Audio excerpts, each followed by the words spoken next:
Hello and welcome to Gizmo Yadav. Super AMOLED display versus fluid AMOLED display versus dynamic AMOLED display या फिर dynamic AMOLED 2x, ऐसे कुछ आपको smartphone के display type देखने को मिलते हैं जब कोई आप नया स्मार्टफोन खरीदने जाते हैं। तो क्या इनमें सचमुच में कोई रियल डिफरेंस होता है या फिर इसको सिर्फ मार्केट के लिए ऐसे ऐसे टर्म्स का यूज किया जाता है? तो इसे समझने के लिए आपको इस वीडियो को एंड तक देखना होगा ताकि आपका जो भी कंफ्यूजन है इसके रिलेटेड वो क्लियर हो सके।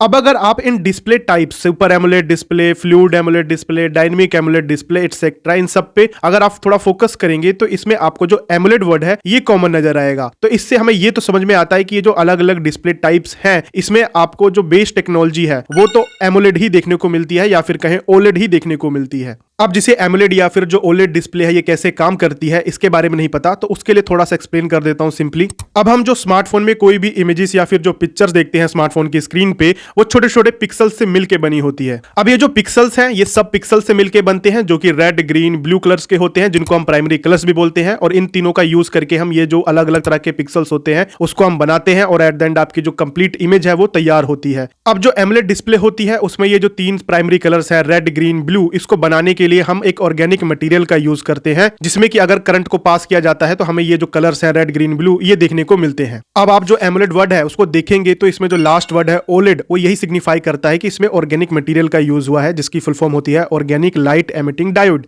अब ये जो एएम है इसका क्या मतलब होता है? इसका मतलब होता है एक्टिव मैट्रिक्स, जो कि बताता है कि एमोलेड डिस्प्ले में जो भी सब पिक्सल्स हैं रेड, ग्रीन, ब्लू उनको इंडिपेंडेंटली कंट्रोल किया जाता है। मतलब हर एक पिक्सल रेड, ग्रीन, ब्लू के पास खुद का ट्रांजिस्टर और कैपेसिटर है जिसकी मदद से हम किसी भी सब पिक्सल को ऑन एंड ऑफ कर सकते हैं। मतलब स्क्रीन पे हमें अगर ब्लैक कलर को दिखाना है तो हम उस जगह पे जो पिक्सल्स हैं उनको हम टर्न ऑफ कर देंगे। तो एक्टिव मैट्रिक्स का मतलब ये जो मैट्रिक्स है आरजीबी का इसको हम एक्टिवली कंट्रोल करते हैं, मतलब हर एक पिक्सल को हम इंडिपेंडेंटली कंट्रोल करते हैं। तो ये बन जाता है आपका एमोलेड।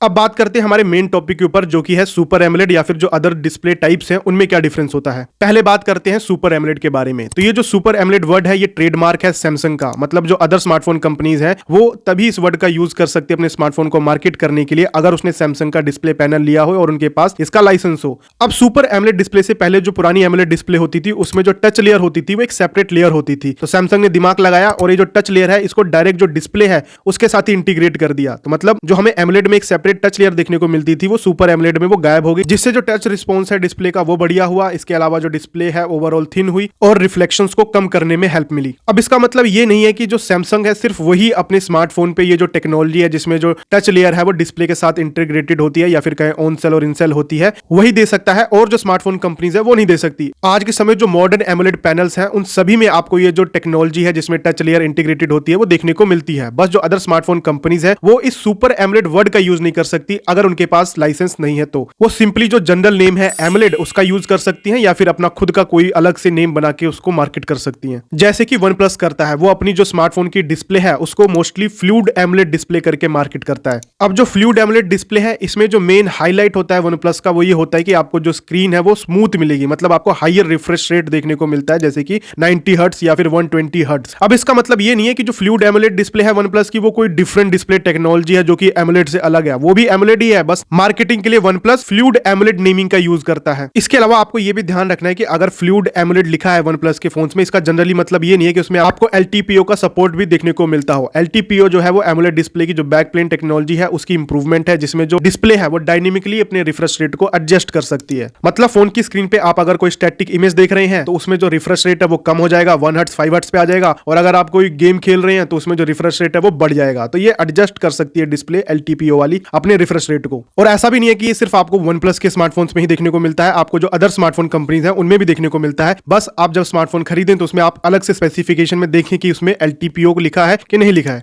एलटीपीओ का मेन बेनिफिट हमको पावर एफिशिएंसी में देखने को मिलता है, क्योंकि जब हम स्क्रीन पे कुछ ऐसा देख रहे होते हैं जिसमें जो रिफ्रेश रेट है वो लोअर की जरूरत है तो रिफ्रेश रेट लोअर रहता है, और जब हम ऐसा कुछ देखते हैं जब हायर रिफ्रेश रेट की जरूरत है तो रिफ्रेश रेट बढ़ जाता है। अब बात करते हैं डायनेमिक एमोलेड की। तो ये जो डायनेमिक एमोलेड है ये वर्ड भी सैमसंग ने ट्रेडमार्क करा रखा है। मतलब जो अदर स्मार्टफोन कंपनीज हैं वो इस नेम नेम का यूज नहीं कर सकती अगर उनके पास लाइसेंस नहीं है तो। अब आपको जो एमुलेट वर्ड है उसका मतलब तो पता ही है आपको। इसके अलावा जो सुपर एमुलेट था उसमें जो सैमसंग ने अपनी जो टच लेयर थी उसको इंटीग्रेट किया हुआ है, और जो डायनेमिक एमुलेट है इसमें जो डायनेमिक वर्ड है वो यहाँ पे रिप्रेजेंट करता है कि ये जो डिस्प्ले है ये HDR10+ को सपोर्ट करती है। अब जिन्हें HDR का मतलब नहीं पता, HDR की फुल फॉर्म होती है हाई डायनेमिक रेंज। इसमें सीन के कोई भी सबसे ब्राइटेस्ट पार्ट को और सबसे डार्केस्ट पार्ट को दिखाना पॉसिबल होता है, जिससे जो सीन है वो हमें लाइफ लाइक लगता है, मतलब रियलिस्टिक लगता है। अब अगर वो HDR10+ है तो हर एक सीन के लिए डिफरेंट कलर्स और ब्राइटनेस सेटिंग्स आपको देखने को मिलती है, मतलब एक सीन के लिए डिफरेंट होगी, दूसरे सीन के लिए जो ब्राइटनेस और कलर सेटिंग है वो डिफरेंट होगी। इसके अलावा अगर आप HDR में और डिटेल में जाना चाहते हैं या फिर जो इसके डिफरेंट टाइप्स हैं उसके बारे में जानना चाहते हैं तो आप मेरी ये वाली वीडियो देख सकते हैं। अभी के लिए बस इतना समझो कि जो डायनेमिक एमुलेट है उसमें आपको HDR10+ का सपोर्ट देखने को मिलता है।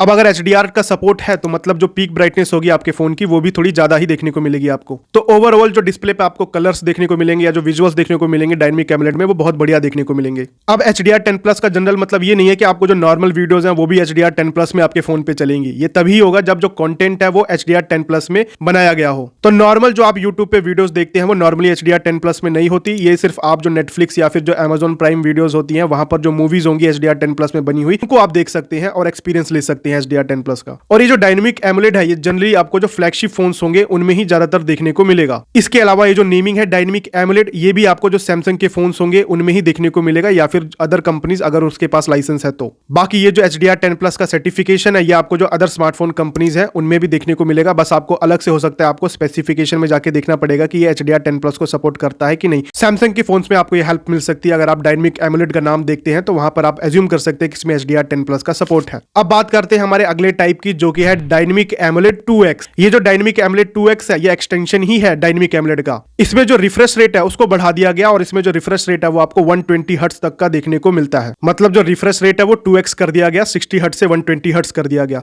तो डायनेमिक एमुलेट 2x में आपको बाकी पुराना सब कुछ तो मिलता ही है, जैसे HDR10+ का सपोर्ट, टच लेयर जो है वो इंटीग्रेटेड मिलेगी। इसके अलावा आपको जो रिफ्रेश रेट है वो भी आपको ज्यादा देखने को मिलता है ताकि जो स्क्रीन है वो स्मूथ आपको फील कराए। इसके अलावा इसमें आपको LTPO का सपोर्ट भी देखने को मिलता है, तो जो स्क्रीन की रिफ्रेश रेट है वो डायनेमिकली एडजस्ट हो सकती है। और ये सबसे ब्राइटेस्ट डिस्प्ले है जो कि आपके सैमसंग के फोन्स में अभी देखने को मिलती है। और ये जो डायनेमिक एमुलेट 2x है जो सैमसंग का सबसे प्रीमियम फोन है सैमसंग S25 अल्ट्रा, उसमें ये डिस्प्ले का टाइप आपको देखने को मिलता है। मतलब ये आपको बहुत ही प्रीमियम स्मार्टफोन्स में ही देखने को मिलेगा और मोस्टली सैमसंग में ही देखने को मिलेगा, क्योंकि ये जो ब्रांडिंग नेम है सिर्फ सैमसंग ही यूज कर सकता है और कंपनीज अदर नेम से अपने फोन को बेचती हैं, जिसमें आप जो स्पेसिफिकेशन होता है वहां पर जाकर आप देख सकते हैं कि उसमें क्या क्या आपको सपोर्ट देखने को मिलता है। इन सब के अलावा आपने एक और नाम सुना होगा E3, E5, E6 एमुलेट करके, तो वो क्या है? इसमें जो E है वो स्टैंड करता है एमिशन लेयर को। E के साथ जो नंबर्स होता है वो ये आपको बताता है कि जो आपका जो एमुलेट डिस्प्ले है उसमें जो OLED लगा है वो कितना एडवांस्ड और एफिशिएंट है। इसका मेन हाईलाइट जो होता है वो OLED मटेरियल होता है जो कि यूज किया जाता है एमुलेट डिस्प्ले में, ये जो रेड ग्रीन ब्लू जो लाइट प्रोड्यूस होती है उसके लिए। तो हर वर्जन में ये ट्राई किया जाता है कि जो OLED है उसको मोर ब्राइटर और मोर कलर एक्यूरेट किया जा सके।